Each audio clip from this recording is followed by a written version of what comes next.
Moi boas, señoras e señores, unha semana máis estamos no programa de xente daqui, da alá e da colá. E como cada semana teremos un convidado a estes platós da televisión de Bergantiños. Hoxe estamos con unha persoa que seguramente, unha vez que vexan a súa primeira imaxe, é moi recoñecida por, sobre todo, por todos os carballeses, evidentemente polos bergantiñáns e tamén por moitos galegos pola representación que ostenta. Pero hoxe vamos ir un poquinho máis alá e, como todas as semanas vimos facendo, vamos mirar un pouco máis o perfil personal e deixar un pouco as ocupacións, que si tamén falaremos delas, evidentemente, por súa traxectoria, evidentemente, e pola súa responsabilidade. Bueno, creo que con estes pequenos datos estamos a falar dunha persona moi recoñecida por todos vostedes, que é Evencio Ferrer Rodríguez. Benvido aos estudios de BerTV. Encantado. Pois, bueno, como facemos habitualmente, nós empezamos un pouquiño a decir a nosa conversa pois en base ao famoso libro que hai de familia, non? E os datos principais, a mellor, que moita xente, sendo un personaxe como é Evencio, público, recoñecido e coñecido, evidentemente, por moitísima xente, pero que se desconocen posiblemente algúns dos datos familiares e persoais, non? Pois, evidentemente, cando entramos en calquer libro de familia, evidentemente, aparecen os nomes dos pais, non? Cal eran os nomes dos seus pais, de onde eran naturais e que profesións tiñan? Bueno, pois meu pai fíxome en herencia o nome, é dicir, ele era guardia civil, chamábase Evencio, as súas raíces familiares están na provincia de Zamora, en concreto en Camarzana de Tera, e despois, bueno, por cuestións do destino profesional, desplazouse a Galicia, que foi onde conoceu a miña nai, que é oriunda da zona do Valadouro, en concreto de Carrociz, da Seara, no concello de Alfoz, moi limítrofe con Ferreira do Valadouro, e despois xa, unha vez que se casaron, viñeron para Carballo, non?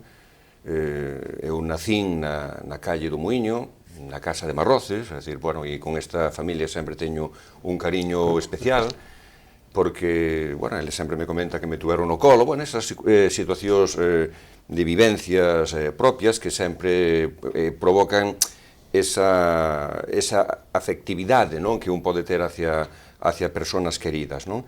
E nacín un 28 de xuño do ano 55, como eu ben digo, eu esperei a que rematara o San Xoán, festas, pois para nacer, desexando que disfrutara os meus pais, que disfrutaran da totalidade da festa, e unha vez rematadas as festas, ou nada máis que remataron, nacín eu.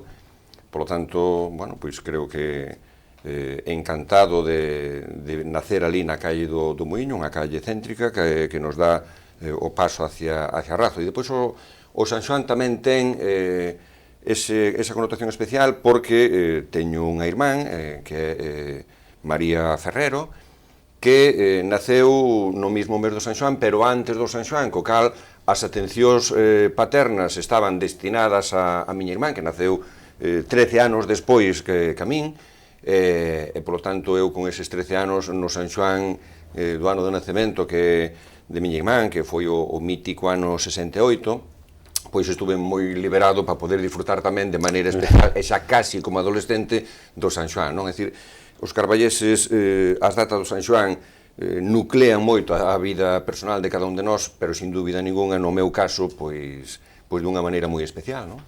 Pois as orixines están marcadas, evidentemente, e, bueno, como normalmente facemos as conversas con nosos convidados, empecemos dicindo que, bueno, de profesión, evidentemente, mestre Evencio Ferrero. E como viviu, vamos a empezar pola etapa así, todo o que é a etapa para chegar ao remate desa profesión, non? Empezamos, vamos situarnos en ese Carballo deses anos, é dicir, e onde empezou Evencio Ferrero un poquinho en que colexio, ou en que lugar? Bueno, eu estudiei no Colexio das Monxas os primeiros anos, desde os 3 anos, por proximidade, non? Eu recordo que inicialmente subía polo que era daquela o camiño do Lagarto, que despois denominouse, non, Calle do Lagarto, iba para as Monxas, eu vivín, a primeira vivienda que teño así conciencia, non, é na casa dos do Queixeiro, e teño tamén ese cariño especial pola familia. Sí, para situarnos, visita Queixeiro, que está enfrente ao sinagoga vello. Que está enfrente ao primeiro sinagoga que se fixo, non? Nesa casa do Queixeiro, é dicir, depois visita do Queixeiro, Merceditas, Lolita do Queixeiro e Manolo, non? Bueno, pois, con esta familia, pois tamén teño o recordo dos meus primeiros momentos da infancia, como tamén, bueno, da familia de Pepe o chapista, de Carlos o chapista, de Pacho, é dicir, porque vivían na mesma planta, no mesmo piso que vivíamos nós, no mesmo edificio, non?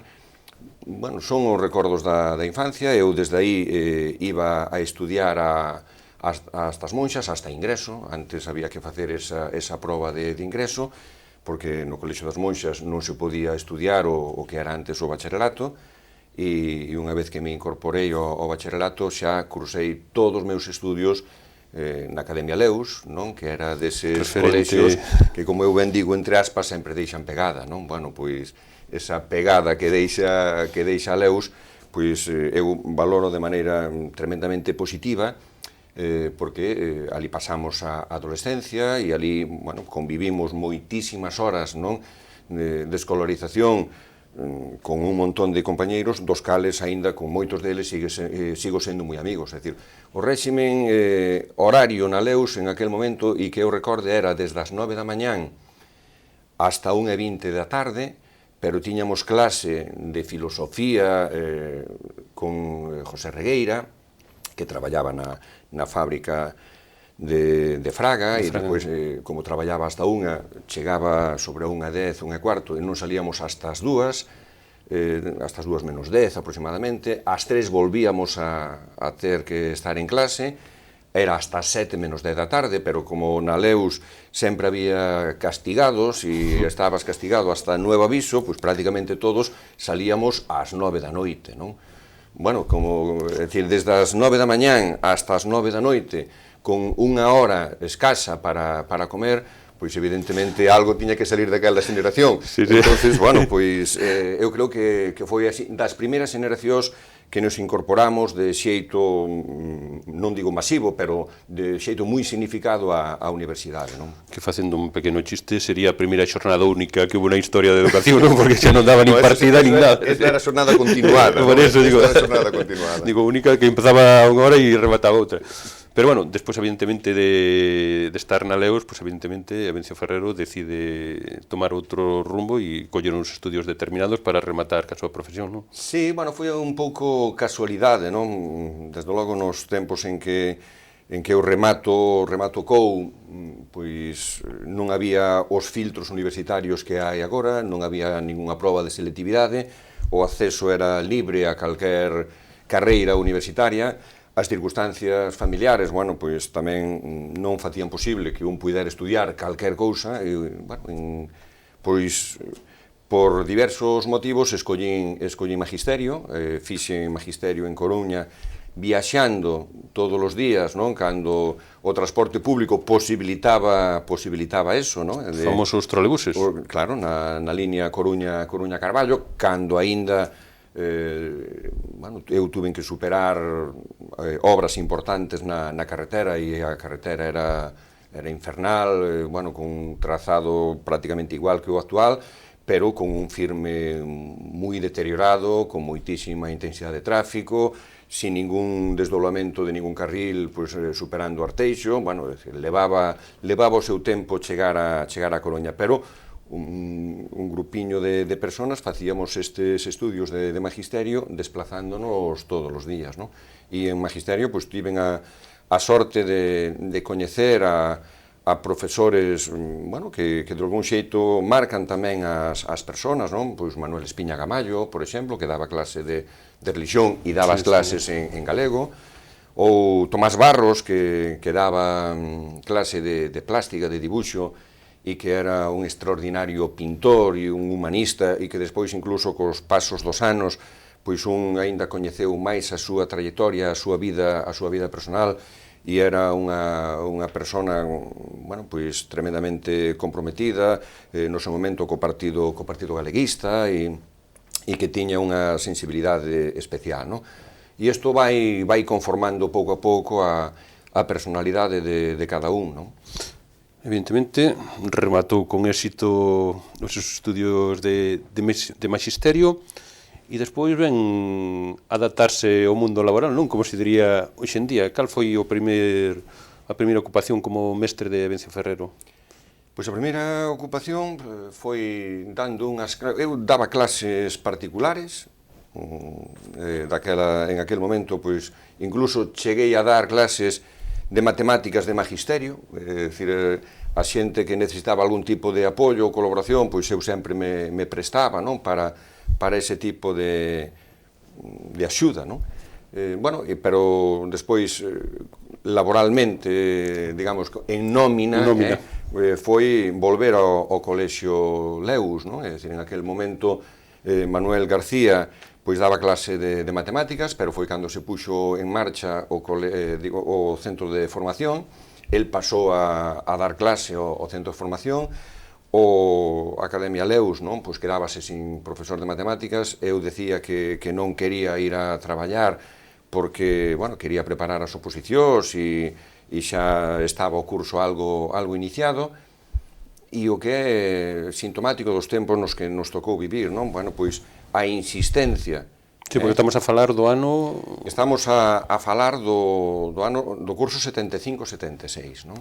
A insistencia de José Antonio Andrade Sendón e de Jesús Iglesias Fidalgo, que me insistían para que fora, por favor, a dar clase, que eles estaban ali xa dando clase na Leus. Pois, bueno, pois incorporeime a Leus, que era, digamos, a academia onde eu estudiara toda a vida, non? Foi un breve tránsito, non? De un curso escaso, e despois xa tiven que facer o servicio militar. Sí, facendo un paréntesis nisto, como se ve a perspectiva, non? De haber sido alumno e despois estar como docente, dar a volta totalmente, porque máis ou menos, digo, o sistema seguiría sendo o mesmo. Bueno, xa tamén as circunstancias, os anos 75-76, xa eran os momentos do tardo franquismo, cando xa, digamos, a sociedade xa intuía, non, os cambios políticos. Bueno, pois aí estaba xa no momento da transición, foi a raíz da morte de Franco, cando eu estive dando clase na Leus. Bueno, éramos unha xeneración xa de profesores novos, ali estaba, como decía antes, Andrade, Suso Periscal, pero tamén estaba Manuel Varela, estaba Aurora Platas, non? Que, bueno, xa, en concreto Aurora Platas xa tiña un compromiso político moi firme, e que, bueno, todo eso crea un caldo de cultivo, non?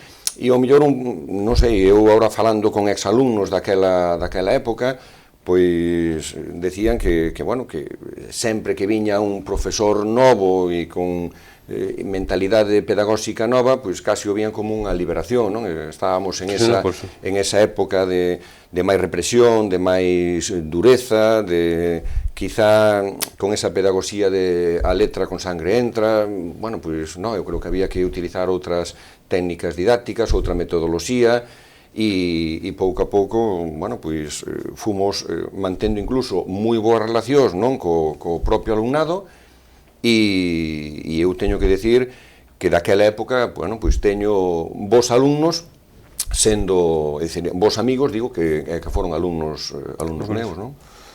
Decías que chegou un momento que, evidentemente, como lle pasou a moitos galegos, chega a hora do toque de corneta e hai que facer a prestación obligatoria na mili. Onde a fixo solo por curiosidade? En aquel momento era obligatoria e non había maneira de escaquearse, non? Bueno, pois eu que nunca me gustou a auga e que, ademais, o mar para min sempre é moi tabú, non? Pois tocoume de facer a mili por marinería, non? Ali me fun para Ferrol. No Arsenal de Ferrol fixen todo o que chaman o período de instrucción. Despois tocoume de facer un curso en Cartagena, ali en Cartagena tamén estive un mes e medio, e despois destináronme para unha fragata, non? Eu decía que era o plusmarquista do Legazpi, porque era a persona que máis me mareaba en menos tempo, non? E, bueno, pois, eu creo que esa sensación de estar navegando e de estar mareado sin ter ninguna vontade de poder facer nada, eso é unha situación tremenda. E eu tiven que pasar por ela, por lo cal, mellor é que fora un exército profesional e non co personal que había ali. Unha época de obxección de conciencia, non te ve? Non había posibilidade, nos meus tempos non había nin esa posibilidade. Se houbera esa posibilidade, digo. Efectivamente, non? A fragata entonces chegou a bo porto. Non, o exército así quedou bastante liberado e polo menos con posibilidade de poder actuar, non? Con o meu caso, eu de verdad que era incapaz de poder moverme no barco navegando. Pois chegou a fragata a porto, como decía, e evidentemente Evencio Ferrero retoma a súa actividade académica, non? Sigue na Leus ou xa... Non, despois xa eu licenciei da Mili en febreiro, e despois empecé a traballar un período laboral moi breve en Ramón Rodríguez Rama, que tiña o almacén ao lado do Cine Rega, e despois xa ese ano volvome a presentar a oposicións e, bueno, pois conseguín aprobar as oposicións. E desde que Evencio na súa última etapa, bueno, hoxe en día ten o seu destino evidentemente no instituto, non? Alfredo Brañas, pero normalmente pégase un pequeno ou grande de según a persona percorrido por diferentes plazas, como se suele decir. Cal foi o periplo de Evencio? No meu caso, eu tive moita sorte no meu destino. Tamén me coincidiu xusto no momento en que no concurso de mestres, que antes o territorio era o conxunto do Estado, eu antes citaba de Manuel Varela, que foi compañeiro meu na Leus. Varela estivo destinado en Cataluña, teño ora amigos, por exemplo, Manolo Ramilo, que estuvo destinado en Canarias, teño outros compañeiros tamén que estiveron destinados, pois eso, ou ben na zona de Baleares, Canarias ou Cataluña, que era onde había o maior número de plazas e as maiores necesidades docentes, non? Eu fixen un periplo moi corto. Os sitios máis lonxe no que estiven destinado foi en Cances e Coristanco, co cal non me trastocou ningún tipo de situación familiar nin personal, non? Eu empecé, o primeiro destino provisional que tiven foi no colexio, que daquela era o Francisco Franco, no colexio Fogar. Aí estive destinado un curso no ano 78, que foi precisamente cando tiven o accidente, non? E despois xa de volverme a incorporar despois da longa paréntese, non, de rehabilitación e de recuperación hospitalaria, incorporeime ao Colexio Bergantiños o ano en que se inaugurou, é dicir, tiven a sorte de formar parte do claustro do Colexio Bergantiños na súa posta en marcha, na súa posta en funcionamento, e do Colexio Bergantiños xa pasei para Cances un curso, e o seguinte destino foi o Colexio de Coristanco. En Coristanco estive en 21 anos. Que se di moi pronto, non? Que se di pronto, sí, que se di pronto. A verdade que foi un lugar tremendamente especial, non? Porque, bueno, gardo con moitísimo cariño as moitísimas horas que ali pasamos con compañeiros extraordinarios e, por suposto, tamén con un alumnado especial. É dicir, e creo que en todos estes anos pois só teño que falar ben e recoñecemento precisamente de todas as persoas cas que eu tive en relación ali en Coristanco. Facías un pequeno paréntese dicindo que xa había pasado un suceso, ademais lamentable, e creo que moitas veces a parte de doloroso e físicamente, que ademais ten a súa secuela, non? Que ese famoso, esa caída do árbol e dese temporal que, bueno, como se pasa, é dicir, e ademais a certos anos con toda a vitalidade que pode ter unha persona... Claro, eu daquela tiña 23 anos, claro. Como foi o acontecemento un poquinho para que o noso... Sí, éramos un grupo de amigos, íbamos a... tradicionalmente, en aquel momento, Malpica era o lugar así de referencia. Eu estaba traballando, como decía antes, acababa de aprobar as oposicións, estaba traballando no Colexio Fogar, pero dependendo a aula físicamente estaba ubicada onde están actualmente a Xencia de Extensión Agraria, nos baixos da iglesia, non? parroquial. Ali tiña eu físicamente a miña aula, non? Bueno, en aquela altura, no ano 78, non había protección civil como vai agora, non había ningún tipo de alerta de temporal ni nada. Nós fomos para Malpica, despois xa, unha vez que estábamos en Malpica, pois víase que efectivamente facía moito vento, moito temporal. Bueno, cando volvíamos para Carballo, encontrámonos nunha zona que pasa con día, e nós pasamos a 1 da mañán ou cerca das 2 da mañán, había un árbol caído, pedíronos por favor que nos baixáramos para axudar a retirar ese árbol para que todos os que viñamos desde Malpica hacia Carballo puidéramos continuar o recorrido. Nós non queríamos, bueno, pois insistíronos, ao final accedemos, baixamos e como do lado de Malpica había moita xente e eu tiña a pata larga, eu saltei para o lado de Carballo, non?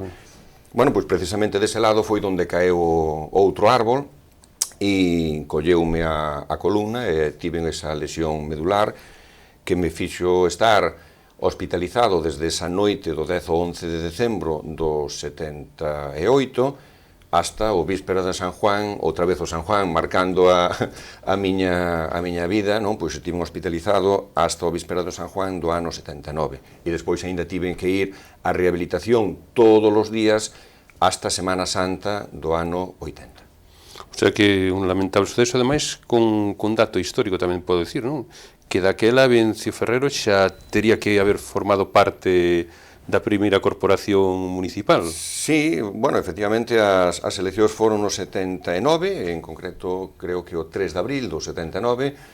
Eu encabecei a candidatura do Bloque Nacionalista Galego, que daquelas chamábase Bloque Nacional Popular Galego, así o decidiron os meus compañeiros, pero decidiron eso, que eu fora o cabeza de cartel, non? Pero o que é curioso é que eu levaba sin estar en Carballo desde o 10 de decembro. E o sea que se fixo toda a campaña, non? Ca miña ausencia, e o mellor foi eso que nos fixo ter uns bons resultados, É dicir, o mellor se eu estivera, pois os resultados serían peores. Non, creo que se fixo un traballo extraordinario e xa en aquela altura, no ano 79, a representación do BNG foi de 3 concelleiros, non? E eu formei parte daquela primeira Corporación Democrática. Estamos falando da primeira Corporación Democrática. Por máis ou menos o percorrido, é dicir, a profesión, témolo perfectamente diseñado, pero claro, Vencio Ferrero, naciu na Rua do Muiño, o sea, que carballés de pro. É dicir, e sí que podemos facer un pequeno percorrido, desde aqueles anos da nenés, é dicir, como era aquel Carballo? Porque, bueno, eu que son un poquinho máis xoven, recordo, eu polo menos outro Carballo diferente e máis ilusionante, digo, nos espazos, evidentemente nos servicios, non que hoxe en día está totalmente superado. Pero como eran as vivencias de Vencio cativo e adolescente? Efectivamente, bueno, pois era un Carballo que na miña infancia aínda mantiña ese criterio que definía Carrealdao como unha das vilas máis interesantes de Galicia desde o punto de vista urbanístico. Bueno, tiña espacios tremendamente singulares, como era a zona da Condesa, como era o campo da Feira, como era tamén a zona de Pedras Brancas, e vos tiña unha singularidade, que era un Carballo casco urbano reducido, onde a xente da miña xeneración nos coñecíamos casi todos porque estudiábamos a gran maioría na Leus e na de Cerqueiro, e ademais había esa competición entre os rapaces de fútbol e éramos por distintos barrios, non? Pois competíamos entre nós, co cal era unha xeneración que tiñamos bastante contacto, bastante roce, non? Eu, bueno, pois formei parte do equipo primeiro dos imbatibles, que había que ser osados para chamar imbatibles. Esa é unha pregunta que tamén quería facer. Eso de imbatibles, donde decir, polo... Bueno, por buscar un nome así curioso. Sí, é un nome curioso, non? Eso dos imbatibles está claro que algún gol sí que nos metían, non? Pero teño que decir que eu formaba parte dos imbatibles con 12, 13, 14 anos como moito, non? Bueno, pois, aínda ahora, xa pasaron anos, pasaron máis de 40 anos desde aquela época tan bonita, pois seguímonos xuntando os imbatibles todos os anos para facer unha cea. E ven xente de distintos lugares, claro, porque a vida vai marcando, non? Bueno, pois Francisco Fieira ven de Monforte, Chuquiño ven desde Avilés e desplázase encantado, non, hasta aquí, outra xente pois ven desde Santiago, desde Coruña. Bueno, pois todos os anos nos volvemos a encontrar, non? Bueno, aquel Carballo, volvendo a, pois eso, había unha relación moi estreita, xiraba todo, como aínda agora, non, sobre o xardín municipal. Ali no xardín municipal é onde podíamos ver os xogos, non, de Huevo Pico Araña e sobre todo o da Morte, non, que Andrés era un verdadeiro especialista, Otero tamén, que formaba parte tamén da miña pandilla, pero, bueno, eses saltos espectaculares que se vían ali no xardín e que toda a infancia, toda a época deses primeiros momentos, bueno, pois os rapaces pasábamos todos polo xardín, non?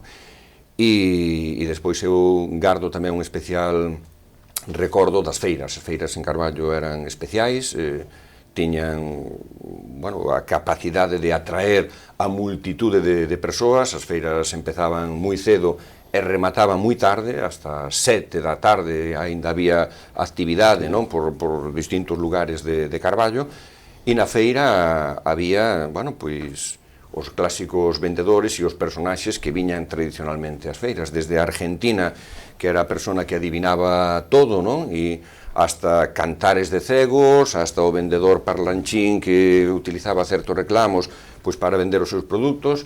Bueno, Carballo tiña unha vida especial. Sí, ¿no? Penso que máis ou menos xa recordaba Luciano Calvo Pompido no último pregón, e eu recordo tamén, e evidentemente somos de edades moi diferentes, imagino que Vencio tamén dentro destas cousas, aquel famoso canario que... claro, que era desta Argentina. Da Argentina, que era o que... Efectivamente, que é o que sacaba, adivinaba, bueno, pois o futuro, predecía o futuro, e despois con esas claves que tiñan, pois Argentina decía de que color é o traxe de este señor que... Bueno, pois efectivamente acertaba sempre polo tipo de claves que utilizaba, non? E Vencio Ferrero non usaría Argentina para saber o devenir do futuro que lle tiña...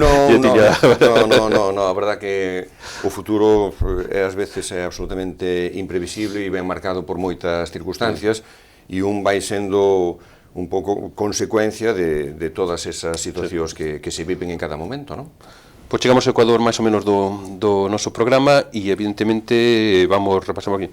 Que podemos facer xa víndonos un pouco máis despois dese tempo de niné, de adolescencia, é dicir, que podemos recordar dese Carballo que nos queda moitos aínda na retina, non? É dicir, sin facer comparacións evidentemente co Carballo de onte e o de hoxe porque son tempos totalmente diferentes e evidentemente a conformación do Concello, pois, hubo que adaptala, evidentemente, o que se fixo ben ou mal, é dicir, que bota de menos Vencio Ferrero daquel Carballo urbanísticamente como estábamos falando, non? É dicir, daqueles edificios, daquelas rúas... Claro. Vamos a ver, eu creo que a miña xeneración quedou un pouco marcada por esa desaparición de elementos que eran referenciais, non? Precisamente na vida carballesa, que desaparecera a iglesia, que desaparecera o Concello, que desaparecera máis recientemente a Casa de Chinto, pero tamén outros espacios tremendamente humanizados, como era o Campo da Feira, ou como era o Monte da Condesa, ou a zona de Pedras Brancas, eso inevitablemente marca a unha xeneración, non?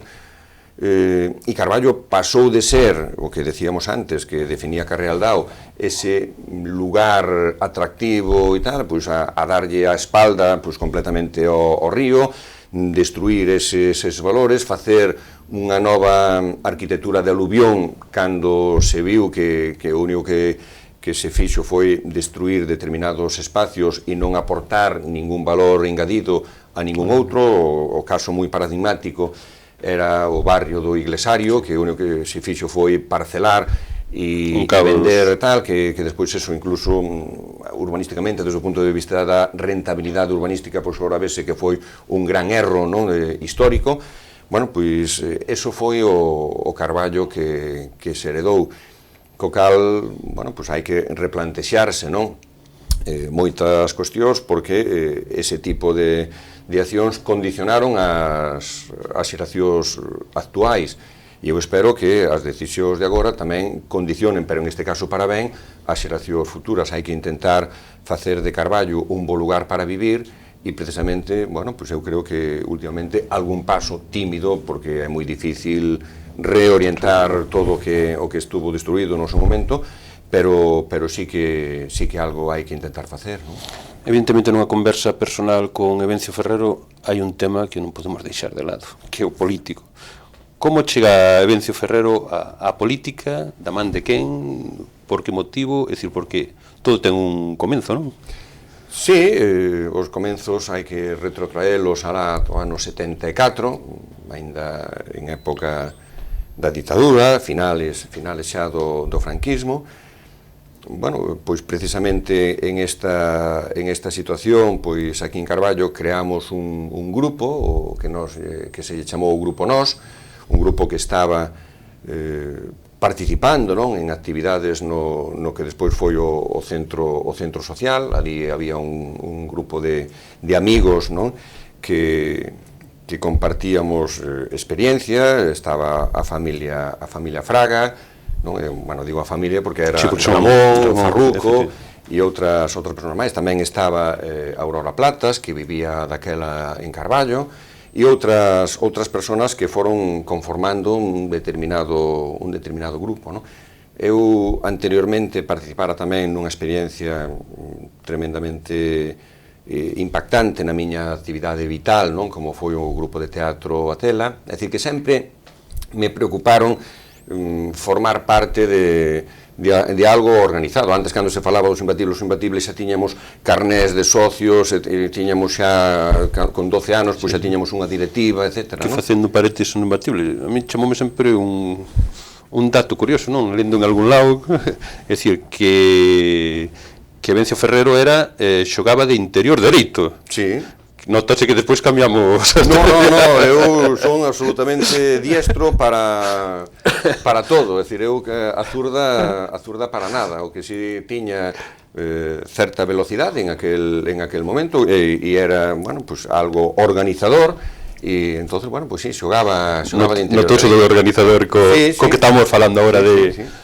Retomando outra vez o tema de... Eso tamén, digamos, as cousas, cando as faz, bueno, pois non teñen maior importancia, pero ao mellor cando un agora intenta cavilar, non, sobre por que se fan, pois as pezas van encaixando. Eu tamén formei parte de un grupo de amigos que eran as Aves, e que tiñamos un local social nos baixos de Maía, e onde aí nos reuníamos todos os amigos, Suso de Liso, Orlindo, Manolo Méndez, bueno, pois eu creo que eso... Por certo, que son veciño daquela zona, era envexable aquel local, Pos cativos que mirábamos, é dicir...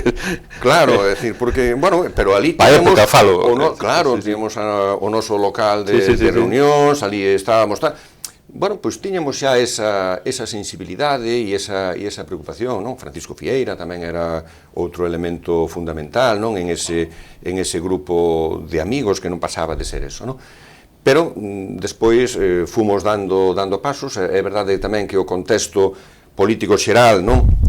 Pois obligaba a tomar postura, e nós claramente apostamos pola transformación democrática, pola democracia, que eu creo que era algo no que calquer xoven se tiña que comprometer, e despois, dentro desa reivindicación democrática, bueno, pois afondamos un pouco nas nosas conviccións identitarias, galegas, e apostamos precisamente por esa situación. E eu tamén teño que recordar, non, que da miña nenez, pois meu pai sempre me comentaba unha anécdota que era un verdadeiro sucedido, non? Nos apeadeiros de Castilla, cando baixaban os segadores galegos a sega do trigo, que Rosalía tamén cantou, non, no seu poemario Castellanos de Castilla. E Castelao tamén recolleu nos seus dibuxos. E que despois Antón Reixa incluso fixo unha canción con eso de Gallegos al tren, non? Bueno, pois meu pai decíame claramente que nos apeadeiros de Castilla o jefe de estación, cando pitaba, decías aquelo de viajeros al tren, e pois decía, e los gallegos tamén, non? bueno, eso de alguna maneira vai creándoche certa... Calando. Claro, e por que sucedía isto, non? E eu, despois, a meu pai sempre lle decía o poemario de Rosalía, de Castellanos de Castilla, tratade ben os galegos, cando van como rosas, cando volven como negros, non?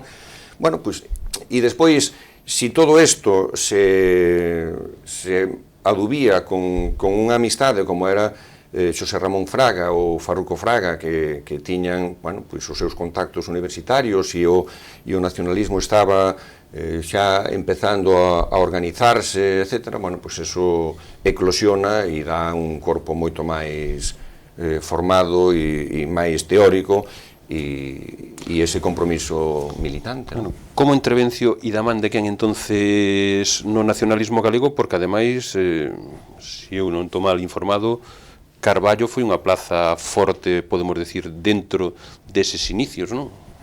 Sí, bueno, e despois tamén se dá outra circunstancia. En aquela altura, estou a falar dos anos 77, 78, Francisco Rodríguez impartía clase no Instituto de Carballo. Profesor meu, por certo. Eu coñecino e teño que decir que gran parte da excelente nota que saquei eu nas oposicións foi gracias aos, digamos, aos apuntes didácticos que me dixo Francisco Rodríguez para facer os comentarios de texto. Eu era bo en matemáticas, pero tiña máis lagoas, non, na parte de letras, non? Bueno, pois Paco, con moi poucas orientacións, fixo a suficiente pedagogía como para que me servira para sacar unha nota moi boa na oposición de magisterio, non?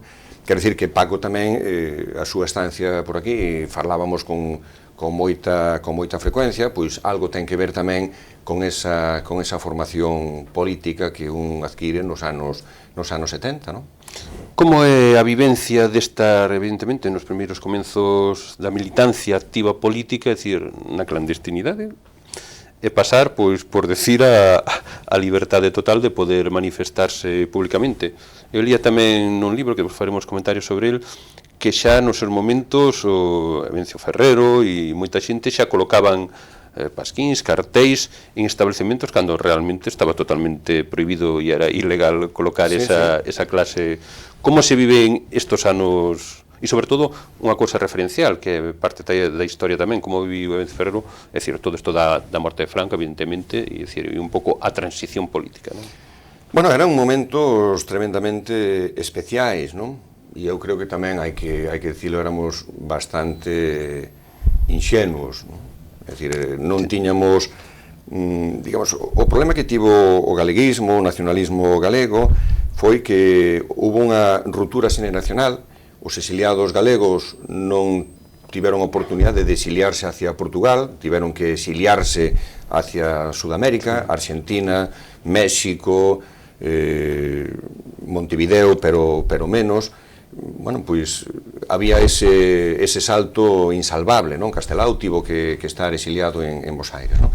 Non lle aconteceu o mesmo nin os cataláns nin os vascos, que era só cruzaron a fronteira e mantiñan os contactos permanentes cos seus referentes políticos, non? Por tanto, en Galicia hubo que crear prácticamente de moi pouco o sentimento galego, o sentimento galeguista e nacionalista galego, non?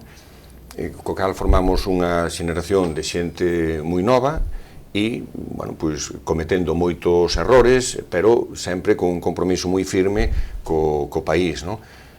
Por lo tanto, os primeiros pasos aquí, pois, teñen que relacionarse, non, con esa edade que che parece que todo ten que ser ir e intentar, eres moito máis rompedor e máis reivindicativo, precisamente porque nos faltaba toda esa reflexión serena das persoas que nos podían asesorar, pero bueno, eu creo que con todo fixéronse cousas importantes e o que era indudable é que se fixo, bueno, polo menos intentouse crear unha estrutura social en Carballo, non? E unha reivindicación de que Carballo tiña que ser outra cousa, non?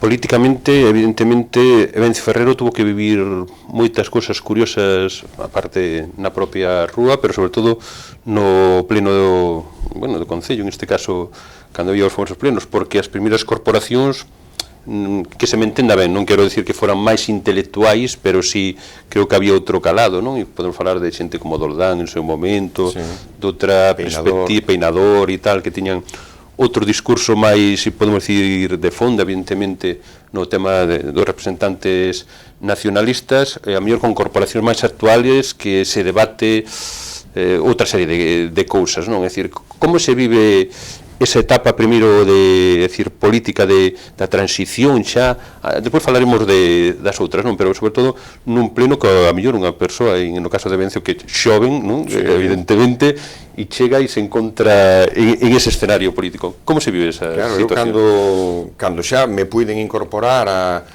Corporación de Carballo como portavoz do BNPG, é dicir, do Bloque Nacional Popular Galego, no ano 79, pois acababa de cumprir 24 anos, non? Por lo tanto, moi xove, non?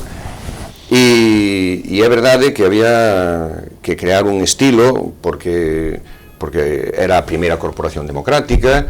En aquela corporación predominaban abogados, en concreto o portavoz do grupo de independientes era Doldán, o portavoz daquela Alianza Popular era Peinador, o teniente alcalde era Blanco Rama, por certo, todas estas tres personas fallecidas e que eu, pues, teño un recordo moi cariñoso, porque aínda que mantiñamos posturas diferentes, sin dúbida ninguna todos queríamos o mellor para Carballo, non? Cada un desde a súa óptica, pero había esa vontade de transformar e de incorporarnos a unha nova realidade política, non? A unha cultura democrática, e pouco a pouco foise implantando esa cultura, ese respeto. Eu teño que decir que, ainda que hubo momentos máis ou menos duros de debate, non son de plenos, como é lógico, pero creo que nunca se entrou no insulto personal, nin tampouco nas descalificacións gratuitas, non? Pois sempre se intentaba facer análise político das cuestións ou dos distintos plantexamentos e con absoluto respeto hacia as persoas. E eu creo que iso é importante, non? Que sexa así, e a min gustaríame que seguira sendo así para o futuro, non? Outra das preguntas claves é dicir, Evencio Ferrero viviu moito tempo, evidentemente, o que é a oposición, non? É dicir, se alguén pode 24 anos. Claro, se alguén pode decir que se traballou o puesto, é dicir, que lle deron os cidadáns como alcalde, non cabe duda de que temos aquí un bo referente, non? Pero como se ve o traballo evidentemente, reivindicativo moitas veces, porque evidentemente desde a oposición pode ser máis reivindicativo, porque agora da verdad, é dicir, non... E ese traspase de oposición a gobernar, claro, que xa non é o mesmo. Non é o mesmo, e desde logo eu digo que se aprende máis en un mes no goberno que en 24 anos na oposición, non? A perspectiva é completamente diferente, hai determinados mecanismos de goberno que se descoñecen absolutamente desde a oposición, sobre todo para aqueles que nunca estivéramos gobernando e sempre tivéramos que asumir un determinado papel, invariablemente durante todo ese período, pero si é verdad que a perspectiva ten que cambiar, e cambia sustancialmente, é dicir, non é para nada parecido, non? Pois estar no goberno a estar na oposición. Como anécdota, eu unha vez falando con un alcalde e alto cargo do Partido Popular, que teño moi boa relación, ele dicía, pero, Evencio, ti cantos anos levas de... Ele dicía, pois vou para 24... No, xa acababa de ser eu alcalde. Eu estuve en 24 anos na oposición. Xa tiñas que ser alcalde, porque... E é verdade que hai moi poucos casos, eu, desde logo, non conozco ningún, non? Pero que se fora capaz de aguantar 24 anos na oposición e despois ter a oportunidade de gobernar, non? E, sin dúbida ninguna, o momento en todos estes anos de actividade política, que xa vai para casi 40, non? Pois o momento máis satisfactorio, sin dúbida ninguna, foi o resultado electoral das últimas eleccións municipais, non? Cando ganamos claramente, non? No conxunto do casco urbano e no conxunto das parroquias carballesas, pois iso é tremendamente satisfactorio, non? Unha pregunta que a mellor non ten resposta, pero o que está aquí humildemente ten que facela, non? Evencio Ferrero cree que dentro da súa vida política acaba un ciclo ou seguirá plantando batalla no bo sentido da palabra non bélica, evidentemente, por moitos anos? Pois non o sei, é dicir, pois posiblemente, se así o determinan os militantes, non? Pois volverei a ser candidato nas próximas eleccións municipais e a partir de aí tampouco podo dicilo. Non digo xa pola visión, perdón, pola interrupción, do que decida a ciudadanía, senón do que pensa Evencio Ferrero, é dicir, vamos... Eu de todos xeitos... O plantexamento de vida... É increíble que o diga eu, non? Que levo xa 31 anos na Corporación Carballesa, non? Eu creo que non é bo tampouco de que unha persona este tanto tempo, non? É dicir, eu creo que efectivamente as organizacións necesitan mudar as persoas, necesitan ter vida propia. O que ocorre é que isto teorizalo pois está moi ben, pero despois a práctica pois é a que é, e o que si é certo é que bueno, eu sempre contei co apoio que agradezco, non? En primer lugar da sociedade carballesa e despois tamén, sin dúbida ninguna, da militancia e da propia organización, non? Co cal, bueno, pois vante arrastrando e xa levo 31 anos, xa digo, sendo cabeza de cartel do Bloque Nacionalista Galego en Carballo, que me parece un exceso, pero que eu sí que estou disposto a seguir traballando porque os que formamos parte dunha xeneración e vimos ese Carballo anterior e o Carballo que tivemos que administrar, pois pensamos que aínda quedan cousas por facer, non? E estou disposto a facelo se así o determinan os ciudadáns. Bueno, para 4 anos nas próximas, evidentemente, temos xa moi claro. Que digan os ciudadáns que papel temos que xogar nos próximos 4 anos. Outro aspecto que non podemos deixar de lado tampouco é a implicación que ten Evencio Ferrero, e ademais, neste caso, personalmente, co deporte carballés, non? E sobre todo como unha entidade, bueno, creo que todos os carballés temos que estar con moito orgullo que Xiria, non? Digo moitas veces, como se ten tempo para todo isto e cal foi a iniciativa, evidentemente, de Xiria, porque, ademais, se non estou mal informado e así me podes corregir, é dicir, eres un dos fundadores, non? Son dos pais da criatura. Exactamente. Sí. Bueno, Xiria naceu no Colexio de Coristanco, en concreto José Luis Mendoza, que entrenaba un equipo de voleibol, por certo, con un nivel deportivo moi bo, e eu colaboraba con ele, eu axudáballe porque sempre me gustou moitísimo o deporte, non? Bueno, pois cando aquelas personas, aqueles rapaces e rapazas remataron octavo, el, bueno, pois comentou de, oye, pois é unha pena que estes rapaces non teñen oportunidade de seguir facendo deporte, non? En Coristanco non era posible, eles, ademais, varios deles viñanse a estudiar para Carballo, porque remataran octavo, porque daquela aínda a escolarización remataba en octavo de XB, tiñan que virse con 14 anos para Carballo, non? Entonces empezamos tamén aqueles anos, estou a falar do ano 82, 83, aqueles anos o deporte escolar tiña moitísimo poder, era, bueno, nucleaba moitísimo, non, o deporte de toda a comarca, e, bueno, pois reflexionando con José Luis García Mendoza, chegamos á conclusión de que había que intentar dar o salto en algo serio aquí en Carballo. Contactamos con Gema, contactamos con José Luis González, que estaba, bueno, pues traballando no Colexio Bergantiños, con outros profesores do Colexio Bergantiños e tamén vinculados ao deporte escolar, tamén se incorporara daquela Carlos Puga. Bueno, pois aí creouse un primeiro grupo de personas que dixemos que había que crear unha asociación.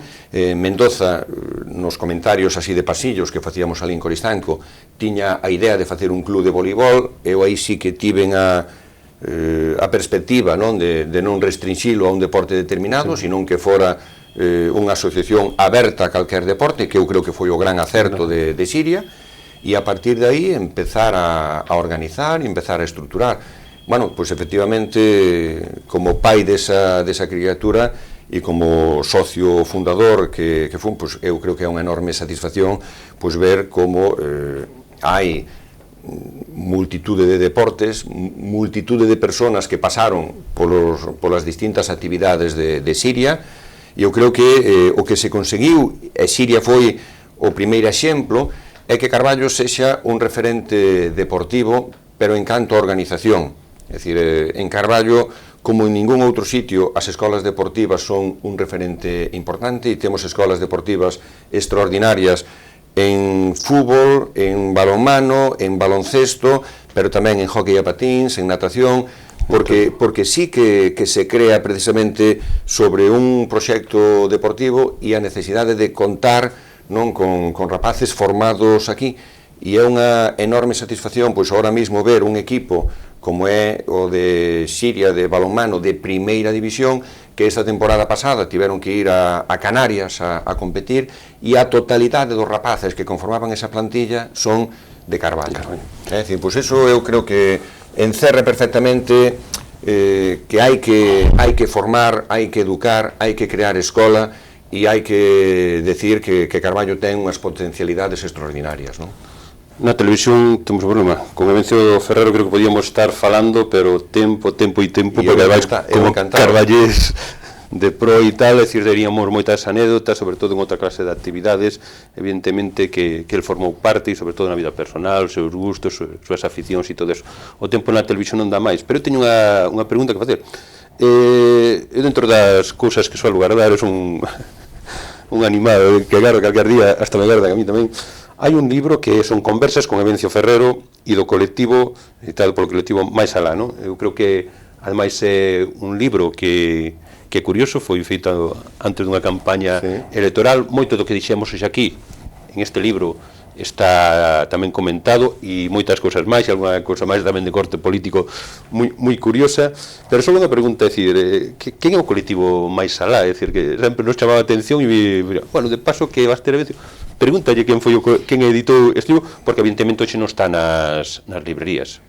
Bueno, pero ainda, se alguén ten interés, que creo que non, esa era a pregunta, de ter ese libro, pois pódese conseguir. No, bueno, Máis Alá é ese colectivo, ese grupo de amigos, pois sobre todo Farruco Fraga, que foi o ideólogo destas conversas, o que urxiu e pergeñou todo o necesario pois para que isto fora unha realidade, non? Isto significaron moitas horas de conversas, bueno, e eu creo que Farruco aí xogou ese papel de liderazgo fundamental. Bueno, pois as persoas que estamos de arredor de Farruco Fraga, pois como tamén Milagros ou María Lantes, bueno, pois formamos parte dese reducido colectivo. Cando se fala de colectivo dá a sensación de que é unha organización tremendamente poderosa, pero non, é un grupo moi reducido de amigos que somos tamén militantes do BNG, non? Moi ben, pois hasta aquí chegamos en esta conversa. Gostaríanos que o tempo se podera alargar máis, pero bueno, hasta aquí chegamos. Moitas gracias por estar con nós en este programa, e evidentemente desexarlle o mellor no aspecto personal e no político, xa dirán os cidadáns, como falábamos. Que digan os cidadáns, sin duda ninguna, non? Foi un verdadeiro placer, aínda que cando moitas veces se ten que desvestir, non? Pois para enseñar as súas interioridades. Bueno, eu creo que como non teño nada que non se poida trasladar, pois eu creo que encantado, e para min sempre, como din os uruguayos, un gusto poder falar de Carballo e das necesidades e perspectivas de futuro de Carballo. Pois para nós tamén habelo tido hoxe aquí nos estudios de PERTV e en xente daqui, da lá e da cola. Moitas gracias.